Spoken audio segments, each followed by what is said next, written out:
ဟုတ်ကဲ့ဟုတ်ကဲ့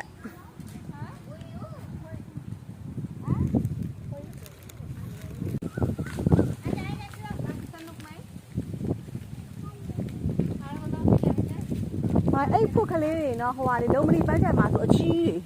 တွေလမ်းတွေသူရှောက်သွားတာလေနော်အကြီးတွေလူတော်ခလုတ်တိုက်တယ်ဟုတ်တယ်ညားတယ်လေရမှာဟုတ်တယ်ပတ်ညားတယ်လေလာချက်တော့ပတ်